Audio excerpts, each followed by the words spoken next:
ಕಸಗುಡಿಸುವವರೆಗೂ ಕಂಪನಿಯ ಷೇರು ಕೊಟ್ಟ ಆನಂದ್ ಮಹೀಂದ್ರ. ನಮಸ್ಕಾರ ವೀಕ್ಷಕರೇ, ನೀವು ನೋಡ್ತಾ ಇದ್ದೀರಾ ವಿಶ್ವವಾಣಿ ಮನಿ. ನಾನು ಕೇಶವ ಪ್ರಸಾದ್. ವೀಕ್ಷಕರೇ, ಈ ವಾರ ಎರಡು ಪ್ರತಿಷ್ಠಿತ ಕಂಪನಿಗಳ ಸುದ್ದಿಗಳು ಸಾಕಷ್ಟು ಗಮನವನ್ನು ಸೆಳೆದಿದೆ. ಮೊದಲನೆಯ ಕಂಪನಿ ಟಾಟಾ ಕನ್ಸಲ್ಟೆನ್ಸಿ ಸರ್ವಿಸ್ನಲ್ಲಿ ಈ ವರ್ಷ 12,000 ಉದ್ಯೋಗಗಳನ್ನು ವಜಾಗೊಳಿಸಲಾಗ್ತಾ ಇದೆ ಎನ್ನುವಂಥ ಆಘಾತಕಾರಿ ಬೆಳವಣಿಗೆ. ಎರಡನೇದು, ಮಹೀಂದ್ರಾ ಗ್ರೂಪ್ನಲ್ಲಿ 14,000 ಮಂದಿ ಕೆಲಸಗಾರರಿಗೆ ಕಂಪನಿಯೇ 400ರಿಂದ 500 ಕೋಟಿ ರೂಪಾಯಿ ಮೌಲ್ಯದಷ್ಟು ಷೇರುಗಳನ್ನು ತಾನಾಗಿಯೇ ವಿತರಿಸಲಿದೆ ಎನ್ನುವಂತಹ ಸಿಹಿ ಸುದ್ದಿ. TCSನಲ್ಲಿ 6 ಲಕ್ಷಕ್ಕೂ ಹೆಚ್ಚು ಮಂದಿ ಉದ್ಯೋಗಿಗಳಿದ್ದು ಕೇವಲ 2% ಮಂದಿಗೆ ಮಾತ್ರ ಗೇಟ್ ಪಾಸ್ ನೀಡಲಾಗ್ತಾ ಇದೆ ಎನ್ನಬಹುದಾದರೂ ಕೂಡ 12,000 ಎನ್ನುವಂಥದ್ದು ದೊಡ್ಡ ಸಂಖ್ಯೆಯೇ ಹೌದು. ಕೌಶಲದ ಕೊರತೆ ಇರುವವರನ್ನ ವಜಾ ಮಾಡಲಾಗ್ತಾ ಇದೆ ಅಂತ TCS ಹೇಳಿದೆಯಾದರೂ ಕೇಳುವಾಗ ಒಂದು ಕ್ಷಣವಾದರೂ ತಲ್ಲಣ ಆಗದೆ ಇರೋದು. ಡಾರ್ವಿನನ ಬಲಶಾಲಿಗಳು ಮಾತ್ರ ಬದುಕಿ ಉಳಿಯುತ್ತಾರೆ ಎಂಬ ಥಿಯರಿ ಕೂಡ ನಿಮಗೆ ನೆನಪಾಗಬಹುದು. ಇರಲಿ, ಈ ನಡುವೆ ಮಹೀಂದ್ರಾ ಗ್ರೂಪ್ನ ಅಧ್ಯಕ್ಷ ಆನಂದ್ ಮಹೀಂದ್ರ ಅವರು 14,000ಕ್ಕೂ ಹೆಚ್ಚು ತಮ್ಮ ಕಂಪನಿಯ ಉದ್ಯೋಗಿಗಳಿಗೆ 400ರಿಂದ 500 ಕೋಟಿ ರೂಪಾಯಿ ಮೌಲ್ಯದ ಷೇರುಗಳನ್ನು ವಿತರಿಸಲಿದ್ದಾರೆ ಅಂತ ಇಕನಾಮಿಕ್ ಟೈಮ್ಸ್ ವರದಿ ತಿಳಿಸಿದೆ. ಕಂಪನಿಯಲ್ಲಿ ಕಸಗುಡಿಸುವವರು, ನೆಲ ಒರೆಸುವವರು, ಯಂತ್ರೋಪಕರಣಗಳನ್ನು ಆಪರೇಟ್ ಮಾಡೋರು, ರಿಪೇರಿ ಮಾಡೋರು, ಕಚೇರಿ ಸಹಾಯಕರು ಕೂಡ ಷೇರುಗಳನ್ನು ದೀಪಾವಳಿಯ ಗಿಫ್ಟ್ ಆಗಿ ಪಡೆಯಲಿದ್ದಾರೆ. ಕಸಗುಡಿಸುವುದಂದರೆ ಕೇವಲ ಎಂಬ ಅರ್ಥ ಅಲ್ಲ, ಅದು ಶ್ರೇಷ್ಠವೇ. ಆದರೆ ತಳಮಟ್ಟದ ಕೆಲಸಗಾರರ ಕಲ್ಯಾಣಕ್ಕೆ ಷೇರುಗಳನ್ನು ಕೊಡುವಂಥದ್ದು ಭಾಳ ವಿಶೇಷ ಅಂತ ಅನ್ನಿಸ್ತಾ ಇದೆ. ಸಾಮಾನ್ಯವಾಗಿ ವೈಟ್ ಕಾಲರ್ ಹುದ್ದೆಯಲ್ಲಿರುವವರಿಗೆ, ಅಂದರೆ ಟಾಪ್ ಮ್ಯಾನೇಜ್ಮೆಂಟಲ್ಲಿರುವಂಥವರು, ಹಿರಿಯ ವ್ಯವಸ್ಥಾಪಕರು, CEO ಗಳಿಗೆ ಕಂಪ್ನಿಗಳು ಷೇರುಗಳನ್ನು ಕೊಡುತ್ತೆ. ಆದರೆ ಇದೇ ಮೊದಲ ಬಾರಿಗೆ ದೊಡ್ಡ ಪ್ರಮಾಣದಲ್ಲಿ ಕಾರ್ಮಿಕರಿಗೆ ಕೂಡ ಷೇರುಗಳನ್ನು ವಿತರಿಸುವ ಮೂಲಕ ಆನಂದ್ ಮಹೀಂದ್ರ ಅವರು ಸಿಹಿ ಸುದ್ದಿಯನ್ನು ಕೊಟ್ಟಿದ್ದಾರೆ, ಒಂದು ಮಾಡೆಲ್ ಆಗಿದ್ದಾರೆ. ಜೊತೆಗೆ ಕಾರ್ಪೊರೇಟ್ ಕ್ಷೇತ್ರದಲ್ಲಿ ಹೊಸ ಮಾದರಿಯೊಂದಿಗೆ ಇತರ ಉದ್ಯಮಿಗಳಿಗೂ ಮೇಲ್ಪಂಕ್ತಿಯನ್ನು ಹಾಕಿ ಕೊಟ್ಟಿದ್ದಾರೆ.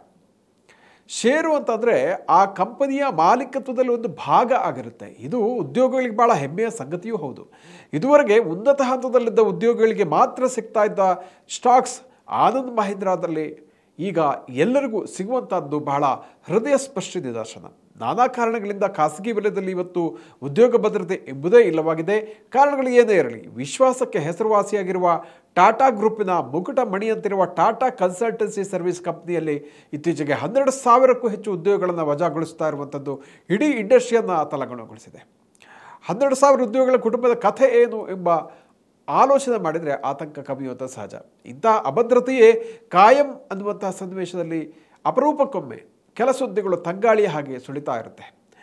Employee stock options plan ESOP ಪದ್ಧತಿಯ ಅಡಿಯಲ್ಲಿ ಮಹೀಂದ್ರಾ ಗ್ರೂಪ್ನ 3 ಅಧೀನ ಕಂಪನಿಗಳು ಉದ್ಯೋಗಿಗಳಿಗೆ ಷೇರುಗಳನ್ನು ವಿತರಿಸ್ತಾ ಇದೆ. ಮಹೀಂದ್ರಾ ಆ್ಯಂಡ್ ಮಹೀಂದ್ರಾ ಆಟೋ ಮತ್ತು farm sector, Mahindra electric automobile ಮತ್ತು ಮಹೀಂದ್ರಾ ಲಾಸ್ಟ್ ಮೈಲ್ ಮೊಬಿಲಿಟಿ ಕಂಪನಿಯಲ್ಲಿ ಈ ESOP ಜಾರಿಯಾಗ್ತಾ ಇದೆ.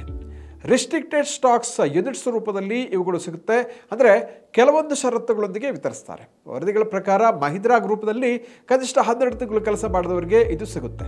ಸಾಮಾನ್ಯವಾಗಿ ಷೇರುಗಳ ಸಂಪೂರ್ಣ ಮಾಲೀಕತ್ವವನ್ನು ಕೆಲವು ವರ್ಷಗಳ ಬಳಿಕ ಕೊಡ್ಬೋದು ಅಥವಾ ಪರ್ಫಾರ್ಮೆನ್ಸನ್ನು ಲಿಂಕ್ ಮಾಡ್ಬೋದು. ಅವುಗಳು ಏನೇ ಇದ್ರೂ ಕೂಡ ಎಂಪ್ಲಾಯ್ಮೆಂಟ್ ಸ್ಟಾಕ್ ಆಪ್ಷನ್ ಬಹಳ ಅನುಕೂಲ ಆಗುತ್ತೆ. ಆದಾಯ ತೆರಿಗೆ ಮಿತಿಗೆ ಬರದ ಕಾರ್ಮಿಕರಿಗೆ ESOP ಅಡಿಯಲ್ಲಿ ಪಡೆಯುವಂಥ ಈ ಷೇರುಗಳನ್ನು ಮಾರಾಟ ಮಾಡುವಾಗ ಟ್ಯಾಕ್ಸ್ ಕಟ್ಟಬೇಕಾಗಿ ಬರಲ್ಲ. ಮಾತ್ರವಲ್ಲದೆ 400-500 ಕೋಟಿ ರೂಪಾಯಿ ಮೌಲ್ಯದ ಷೇರುಗಳಂತಂದರೆ ಭಾಳ ಗಣನೀಯ ಮೊತ್ತ ಆಗಿದೆ. ಹೀಗಾಗಿ ಇದನ್ನು ಮಹೀಂದ್ರಾ ESOP ಕಾನ್3 ಅಂತಲೇ ಮಂಡಿಸಲಾಗಿದೆ. ಆದ್ದರಿಂದ ಕಂಪನಿಯ ಬೆಳವಣಿಗೆ ಪಯಣದಲ್ಲಿ ಉದ್ಯೋಗಿಗಳಿಗೂ ಪಾಲು ಸಿಗುತ್ತೆ. ಒಂದು ಕಾರ್ಖಾನೆ ಅಂತಂದರೆ ಕಸಗುಡಿಸುವವರಿಂದ ಶುರುವಾಗಿ CEO ತನಕ ಎಲ್ಲ ಹಂತಗಳಲ್ಲಿ ನಿಷ್ಠಾವಂತ ದುಡಿಮೆ ಬೇಕಾಗುತ್ತೆ. ಅದು ನಿರ್ಣಾಯಕ ಆಗುತ್ತೆ. ಉದ್ಯೋಗಿಗಳ ನಿಷ್ಠೆ, ಶ್ರದ್ಧೆ, ಪ್ರಾಮಾಣಿಕ ಶ್ರಮವನ್ನು ಗುರುತಿಸಿ ಸ್ಟಾಕ್ ಮಾಲೀಕತ್ವ ನೀಡುವುದು ಮಾದರಿ ನಡೆಯಾಗಿದೆ. ಹಾಗಾದರೆ ಏನಿದು ESOP? ಇದರಿಂದ ಉದ್ಯೋಗಿಗಳಿಗೆ ಏನು ಲಾಭ ಸಿಗುತ್ತೆ ಅಂತ ನೀವು ಕೇಳ್ಬೋದು. ಎಂಪ್ಲಾಯಿ ಸ್ಟಾಕ್ ಆಪ್ಷನ್ ಪ್ಲಾನ್ನ ಅಡಿಯಲ್ಲಿ ಕಂಪನಿಯೊಂದು ದೀರ್ಘಕಾಲ ಕೆಲಸ ಮಾಡುವ ಉದ್ಯೋಗಿಗಳಿಗೆ ಇನ್ಸೆಂಟಿವ್ ಆಗಿ ತನ್ನ ಷೇರುಗಳನ್ನೇ ಕೊಡುತ್ತೆ. ಅದನ್ನು ನಿರ್ದಿಷ್ಟ ಅವಧಿಯ ಬಳಿಕ ಮಾರಾಟ ಮಾಡಿ ಲಾಭ ಗಳಿಸ್ಬೋದು.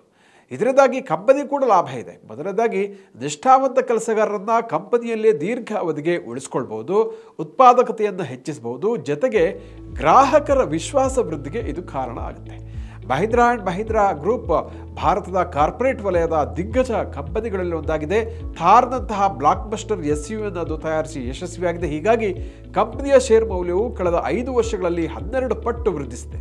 ಒಟ್ಟು ಮಾರುಕಟ್ಟೆ ಮೌಲ್ಯ 3,92,925 ಕೋಟಿ ರೂಪಾಯಿಗೆ ಏರಿಕೆಯಾಗಿದೆ. ಪ್ರತಿ ಷೇರಿನ ದರ 3,190 ರೂಪಾಯಿ ಆಗಿದೆ. ಅಂದಹಾಗೆ Anand Mahindra group 2025 April June ತ್ರೈಮಾಸಿಕದಲ್ಲಿ ಒಟ್ಟು 4,083 ಕೋಟಿ ರೂಪಾಯಿ ನಿವ್ವಳ ಲಾಭವನ್ನು ಗಳಿಸಿದೆ. ಒಟ್ಟು 45,529 ಕೋಟಿ ರೂಪಾಯಿ ಆದಾಯವನ್ನು ಕೂಡ ಕಂಪನಿ ಗಳಿಸಿರುವಂಥದ್ದು. ಈ ರೀತಿ ತಳಹಂತದಲ್ಲಿ ಕೆಲಸ ಮಾಡುವ ಸಿಬ್ಬಂದಿಗೂ ಸ್ಟಾಕ್ಸ್ಗಳನ್ನು ಕೊಡುವ ಮೂಲಕ ಮಹೀಂದ್ರಾ ಗ್ರೂಪ್ ಹೊಸ ಪದ್ಧತಿಗೆ ನಾಂದಿ ಹಾಡಿದ್ರೆ. ಭಾರತದಲ್ಲಿ ESOP ಹೊಸತೇನೂ ಅಲ್ಲ, ಮುಖ್ಯವಾಗಿ ಸ್ಟಾರ್ಟಪ್ಗಳಲ್ಲಿ ಸಾಮಾನ್ಯವಾಗಿದೆ. ಈ ಹಿಂದೆ ಫ್ಲಿಪ್ಕಾರ್ಟ್ ಇರ್ಬೋದು, ಸ್ವಿಗ್ಗಿ, ಜೊಮ್ಯಾಟೊ ಕಂಪನಿಗಳು ಸ್ಪರ್ಧಾತ್ಮಕ ಜಗತ್ತಿನಲ್ಲಿ ಉದ್ಯೋಗಗಳನ್ನು ಉಳಿಸಿಕೊಳ್ಳಿಕ್ಕೆ ESOPಯನ್ನು ಜಾರಿಗೊಳಿಸಿದ್ವು. JSW ಎನರ್ಜಿ ಮತ್ತು JSW ಸ್ಟೀಲ್ ಕಂಪನಿ ಕೂಡ 2021ರಲ್ಲಿ 16,000 ಉದ್ಯೋಗಗಳಿಗೆ 1,000 ಕೋಟಿ ರೂಪಾಯಿ ಮೌಲ್ಯದ ESOP ಯೋಜನೆಯನ್ನು ರೂಪಿಸಿತ್ತು. ಇದೀಗ ಮಹೀಂದ್ರಾ ಸರದಿ ಬಂದಿದೆ. ಇದರೊಂದಿಗೆ ಚೇರ್ಮನ್ ಆನಂದ್ ಮಹೀಂದ್ರಾ ಅವರು ಯುವ ವೃತ್ತಿಪರರಿಗೆ ಉದ್ಯಮಶೀಲತೆಯನ್ನು ಮೈಗೂಡಿಸಿಕೊಳ್ಳಿಕ್ಕೆ ಸ್ಫೂರ್ತಿ ನೀಡಿದ್ದಾರೆ ಅಂತ ಹೇಳ್ಬೋದು. ಕಂಪನಿಯ ಷೇರುಗಳ ಮಾಲೀಕತ್ವ ನೀಡೋದರಿಂದ ಸಿಬ್ಬಂದಿಯಲ್ಲಿ ತಾನೂ ಒಬ್ಬ ಮಾಲೀಕ, ತನಗೂ ಬದ್ಧತೆ, ಶ್ರದ್ಧೆ, ನಿಷ್ಠೆ ಇದೆ ಎಂಬ ಭಾವನೆ ಬರುತ್ತೆ. ಒಂದು ಒಳ್ಳೆಯ ಉದ್ಯೋಗಗಳ ಪಡೆಯನ್ನು ಉಳಿಸಿಕೊಳ್ಳುವ ರಚನಾತ್ಮಕ ಕಾರ್ಯತಂತ್ರವಾಗಿ, ಸ್ಟ್ರಾಟಜಿಯಾಗಿ ಕಾರ್ಪೊರೇಟ್ ಕಂಪನಿಗಳು ESOPಯನ್ನು ನೀಡಬಹುದು ಎಂಬಂತಹ ಒಂದು ದಿಟ್ಟ ಸಂದೇಶವನ್ನು ಅವರು ರವಾನಿಸಿದ್ದಾರೆ. ಸ್ಟಾರ್ಟಪ್ಗಳು ESOPಯನ್ನು ನೀಡೋದು ವಿಶೇಷ ಏನಲ್ಲ, ಯಾಕಂತಂದರೆ ಪ್ರತಿಭಾವಂತ ಉದ್ಯೋಗಗಳನ್ನು ಉಳಿಸಿಕೊಳ್ಳುವ ದೊಡ್ಡ ಒಂದು ಸವಾಲು ಅವುಗಳಿಗಿರುತ್ತೆ. ತಪ್ಪಿದರೆ ಅದು ಆ ಸ್ಟಾರ್ಟಪ್ನ ಅಸ್ತಿತ್ವಕ್ಕೆ ಸಂಚಕಾರವಾಗಿ ಪರಿಣಮಿಸುವುದು. ಆದರೆ ದೊಡ್ಡ ಕಂಪನಿಗಳಲ್ಲಿ ಪರಿಸ್ಥಿತಿ ಆಗಿರೋದಲ್ಲ, ಇದಲ್ಲದಿದ್ದರೆ ಮತ್ತೊಬ್ಬ ಎಂಬಂಥ ಧೋರಣೆ ಅಲ್ಲಿ ಇದ್ದರೆ ಅಚ್ಚರಿ ಪಡಬೇಕಾಗಿಲ್ಲ. ಈ ಹಿನ್ನೆಲೆಯಲ್ಲಿ ಮಹೀಂದ್ರಾ ಕಂಪನಿಯ ನಿದರ್ಶನ ಬಹಳ ಮಹತ್ವ ಪಡೆಯುತ್ತೆ. ಆನಂದ್ ಮಹೀಂದ್ರಾ ಅವರ ಮತ್ತೊಂದು ವಿಶೇಷತೆ ಏನಪ್ಪ ಅಂತಂದರೆ, ಸಾಮಾಜಿಕ ಜಾಲತಾಣ ಎಕ್ಸ್ನಲ್ಲಿ ಪ್ರತಿದಿನ ಒಂದಿಲ್ಲೊಂದು ಸ್ವಾರಸ್ಯವನ್ನು, ತಮ್ಮ ಅನುಭವಗಳನ್ನು, ಸಲಹೆಗಳನ್ನು ಅವರು ಕೊಡ್ತಾ ಇರ್ತಾರೆ. ಅಪರೂಪದ ಸಾಧಕರ ಬಗ್ಗೆ ಕೂಡ ಬರೀತಾರೆ. ರಾಷ್ಟ್ರೀಯ ಹಿತಾಸಕ್ತಿಯ ವಿಚಾರಗಳ ಬಗ್ಗೆ ಕೂಡ ಸಾಕಷ್ಟು ಪ್ರಸ್ತಾಪ ಮಾಡ್ತಾರೆ. ಉದಾಹರಣೆಗೆ ಟ್ರಂಪ್ ಅವರು ಭಾರತ ವಿರುದ್ಧ 50% ಟಾರಿಫ್ ಘೋಷಿಸಿದ್ದಕ್ಕೆ ಆನಂದ್ ಮಹೀಂದ್ರಾ ಮಾಡಿರುವಂತಹ ಒಂದು ಪೋಸ್ಟ್ನಲ್ಲಿ ಈ ಸವಾಲನ್ನು ಒಂದು ಉತ್ತಮ ಅವಕಾಶವಾಗಿ ಬಳಸ್ಕೊಳ್ಬಾರ್ದು ಯಾಕೆ ಅಂತ ಅವ್ರು ಕೇಳ್ತಾರೆ. ಅಂದರೆ 1991ರ ವಿದೇಶಿ ವಿನಿಮಯ ಸಂಗ್ರಹದ ತೀವ್ರ ಕೊರತೆಯ ಬಿಕ್ಕಟ್ಟಿನಲ್ಲಿ ದೇಶ ಚಾರಿತ್ರಿಕ ಉದಾರೀಕರಣದ ಮೂಲಕ ಕ್ರಾಂತಿಕಾರಕ ಬೆಳವಣಿಗೆಯನ್ನು ಪಡೆಯಿತು. ಈಗಿನ ಟ್ರಂಪ್ ಟಾರಿಫ್ ಬಿಕ್ಕಟ್ಟಿನ ಸಂದರ್ಭದಲ್ಲೂ ಕೂಡ ಭಾರತ ಒಂದು ಪರಿವರ್ತನೀಯ ಹೆಜ್ಜೆಗಳನ್ನು ಇಡಬೇಕು ಅಂತ ಅವರೊಂದು ಆಸಕ್ತಿಕರವಾದಂತಹ ಸಲಹೆಯನ್ನು ಕೊಟ್ಟಿದ್ದಾರೆ. ಹಾಗಾದರೆ ಅವರು ಏನು ಹೇಳ್ತಾರೆ? ಭಾರತ ಪ್ರಬಲವಾದ ಉದ್ಯಮ ವ್ಯಾಪಾರ ಸ್ನೇಹಿ ಸುಧಾರಣಾ ಕ್ರಮಗಳನ್ನು ಜಾರಿಗೊಳಿಸಬೇಕು. ಎಲ್ಲ ಹೂಡಿಕೆಗಳಿಗೂ ನಿಜಕ್ಕೂ ಪರಿಣಾಮಕಾರಿಯಾದ ಏಕಗವಾಕ್ಷಿ ಸಿಂಗಲ್ ವಿಂಡೋ ಕ್ಲಿಯರೆನ್ಸ್ ವ್ಯವಸ್ಥೆಯನ್ನು ಅಳವಡಿಸಬೇಕು. ರಾಜ್ಯ ಸರ್ಕಾರಗಳು ಹಲವಾರು ಹೂಡಿಕೆಗಳನ್ನು ನಿಯಂತ್ರಿಸ್ತಾ ಇದ್ದಾವೆ. ಈ ವಿಷಯದಲ್ಲಿ ರಾಷ್ಟ್ರೀಯ ಮಟ್ಟದಲ್ಲಿ ಒಂದು ಸಿಂಗಲ್ ವಿಂಡೋ ಕ್ಲಿಯರೆನ್ಸ್ ಕಮಿಟಿ ಅಥವಾ ಒಂದು ಸಿಸ್ಟಮ್ ಆಗಬೇಕು. ಕೇಂದ್ರ ರಾಜ್ಯ ಸರ್ಕಾರಗಳ ಸಮನ್ವಯ ಕ್ರಮಗಳು ಅವಶ್ಯಕ ಅಂತ ಅವರು ಹೇಳ್ತಾರೆ. ಹೂಡಿಕೆಯ ಯೋಜನೆಗಳು ತ್ವರಿತಗತಿಯಲ್ಲಿ, ಸರಳವಾಗಿ ಮತ್ತು ಪ್ರೆಡಿಕ್ಟಬಲ್ ಆಗಿರಬೇಕು. ಗ್ರಹಿಕೆಗೆ ನಿಲುಕುವ ಹಾಗಿದ್ರೆ ಜಾಗತಿಕ ಬಂಡವಾಳದ ಹರಿವನ್ನು ಹೆಚ್ಚಿಸಬಹುದು. ಜಗತ್ತು ಇವತ್ತು ವಿಶ್ವಾಸಾರ್ಹ ಪಾಲುದಾರಿಕೆಯನ್ನು ಎದುರು ನೋಡ್ತಾ ಇದೆ. ಇದು ಮೊದಲ ಹೆಜ್ಜೆ ಎನ್ನುವ ಆನಂದ್ ಮಹೀಂದ್ರಾ ಅವರು ಎರಡನೇ ಕ್ರಾಂತಿಕಾರಕ ಸಲಹೆಯನ್ನು ಕೊಟ್ಟಿದ್ದಾರೆ. ಅದು ಯಾವುದು ಅಂತಂದರೆ, ಪ್ರವಾಸೋದ್ಯಮವನ್ನು ವಿದೇಶಿ ವಿನಿಮಯ ಸಂಗ್ರಹ ಅಥವಾ ಫಾರೆಕ್ಸ್ ಗಳಿಕೆಯ ಪ್ರಮುಖ ಮೂಲವನ್ನಾಗಿಸುವಂಥದ್ದು. ಟೂರಿಸಂ ನಮ್ಮಲ್ಲಿ ಅತ್ಯಂತ ಕಡೆಗಣನೆಗೆ ಒಳಗಾಗಿರುವಂಥ ಕ್ಷೇತ್ರ ಆಗಿದೆ. ಆದರೆ ಇದನ್ನೇ ವಿದೇಶಿ ವಿನಿಮಯಗಳಿಗೆ ಮತ್ತು ಉದ್ಯೋಗ ಸೃಷ್ಟಿಯ ಪ್ರಮುಖ ಮೂಲವನ್ನಾಗಿಸಬಹುದು. ನಾವು ವೀಸಾ ಪ್ರಕ್ರಿಯೆಯನ್ನು ಗಣನೀಯವಾಗಿ ಚುರುಕುಗೊಳಿಸಬೇಕು. ಪ್ರವಾಸಿಗರಿಗೆ ನೀಡುವ ಸೌಲಭ್ಯಗಳನ್ನು ಹೆಚ್ಚಿಸಬೇಕು.